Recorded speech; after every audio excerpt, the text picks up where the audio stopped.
Hi, welcome to Songbird Garden Design. I'm Marybeth. Today we're going to talk about the wonderful world of succulents.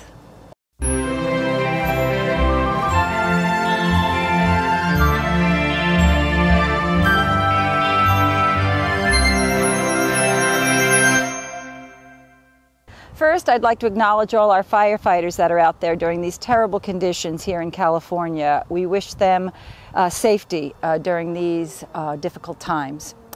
And with that, we've been experiencing extreme heat conditions here in California in the triple digits. So I thought it appropriate that we talk about succulents.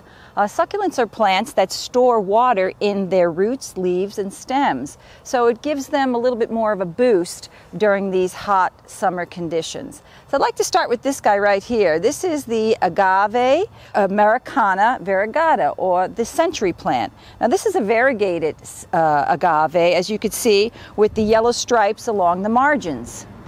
This guy can grow, a good 5 feet, and it has extremely sharp spines along the margins and terminal spines. So you don't want to put this in a position where you're going to have children or pets, but you want to make sure that that doesn't lean over onto the sidewalk. We don't want anybody getting hurt. Now if we look closely, we can see it propagates by pups. There'll be several pups that'll start coming out at the bottom towards the roots. Those can be easily removed and transplanted anywhere. And the great thing about succulents, you could just snip them off, stick them in the ground, and that's it. They're no fuss propagation. But be careful, like I said, this one has very sharp spines and terminal spines. So make sure you put it in a position that's not going to be out of the way of any kind of children, pets, or traffic. One of my absolute favorite succulents is called Hesperaloe parviflora, or the Red Yucca. It's neither an aloe or a yucca, but that's the name. It's known as Red Yucca. And it is gorgeous. It has these long, thin, leathery stems that have, and we'll get a close-up of this, little white fibers that give it that extra character. In spring and summer, it blooms these long stems, about 5 foot, with apricot flowers that the hummingbirds absolutely love. I really recommend this plant. It'll get about 3-4 feet wide and tall, and once those blooms die, you just cut those stems off, and year after year you'll get blossoms. As I said, it'll last through spring and summer and maybe into fall, and I guarantee you'll get the hummingbirds. This is Hesperaloe parviflora, or the Red Yucca. This is a really popular plant called Euphorbia tirucalli, or sticks on fire.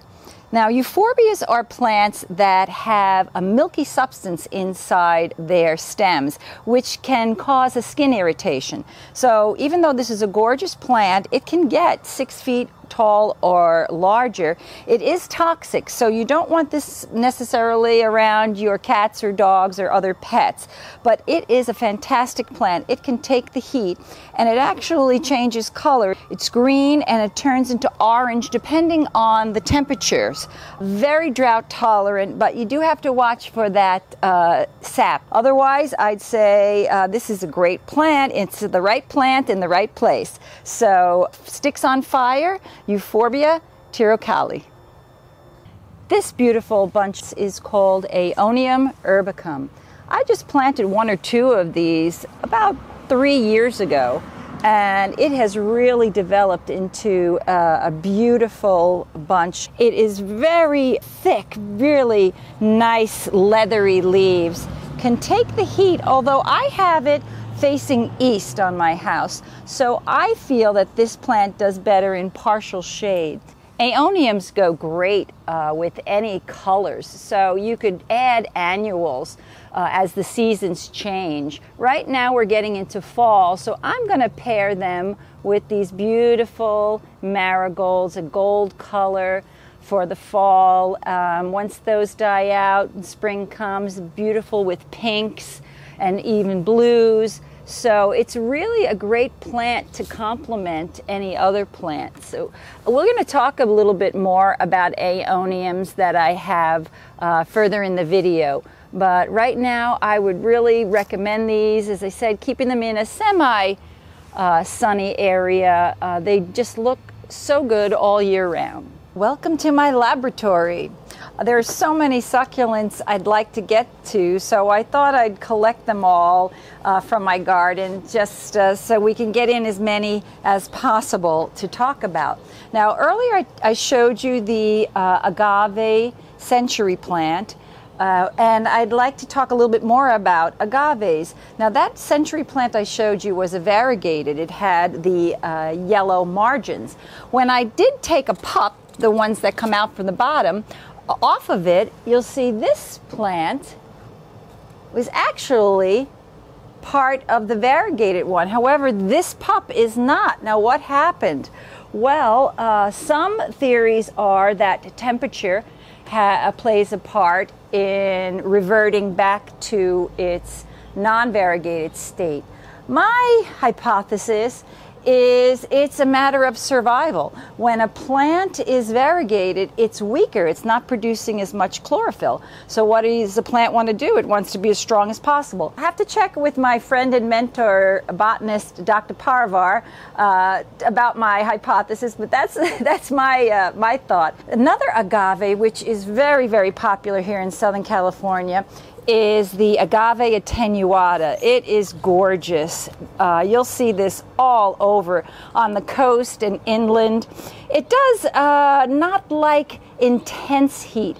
So if you're getting into the triple digits, I would give this guy a little bit of shade. This particular species is called Ray of Light. It does have a variegation of white margins, which is just absolutely beautiful.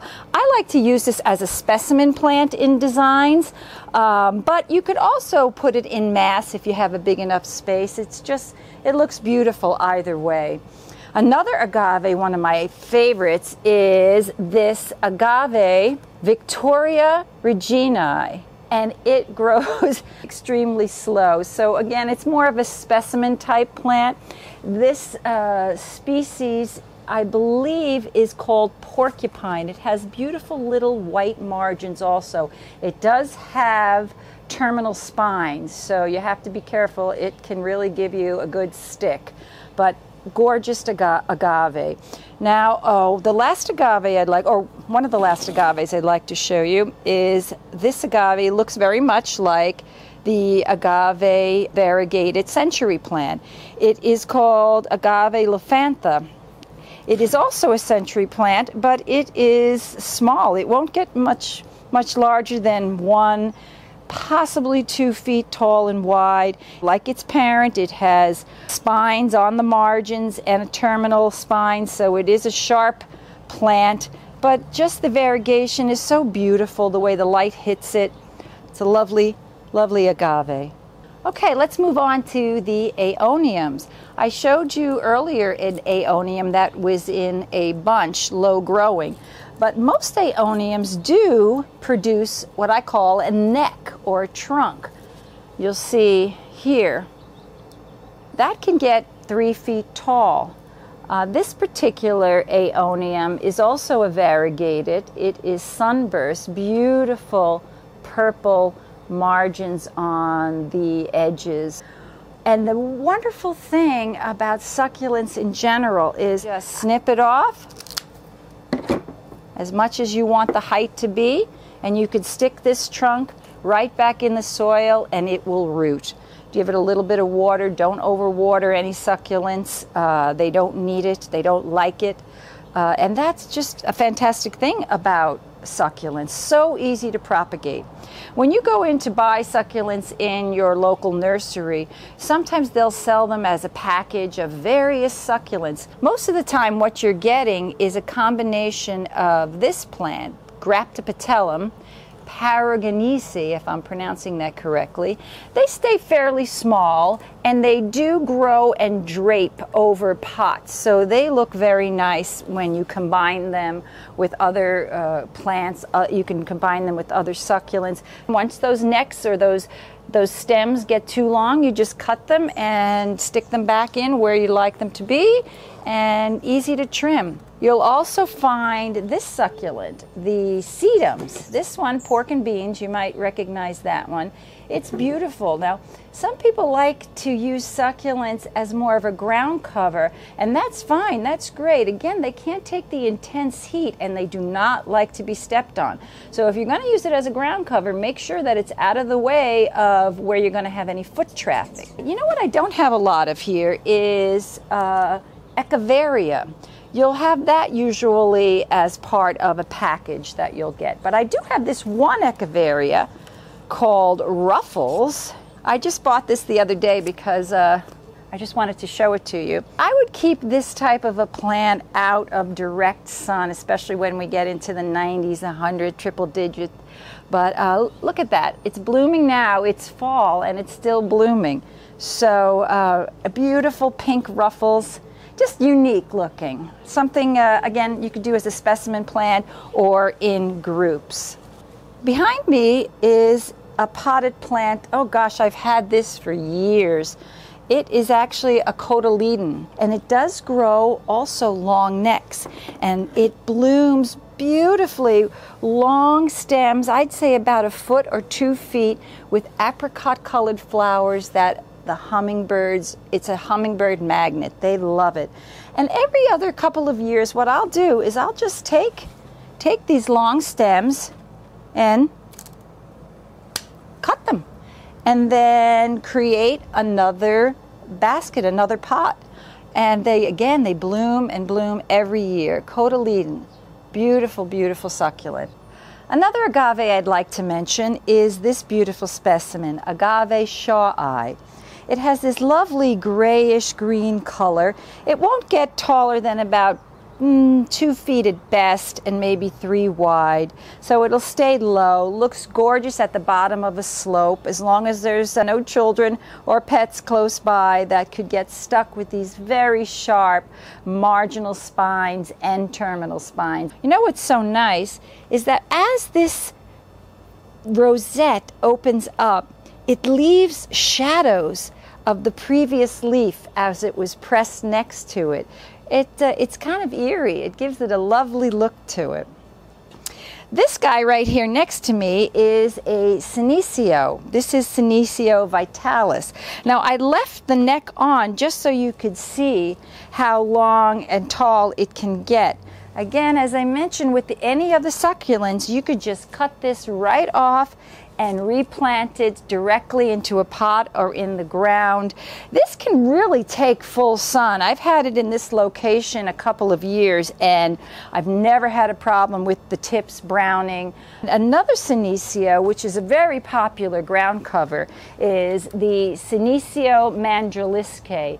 This is used also in pots. As you can see, it'll start to cascade over. Now I've neglected this one. It has to be trimmed up. But again, you could cut those stems off and replant them, or as it'll spread as a ground cover, but it may need some pruning every couple of years.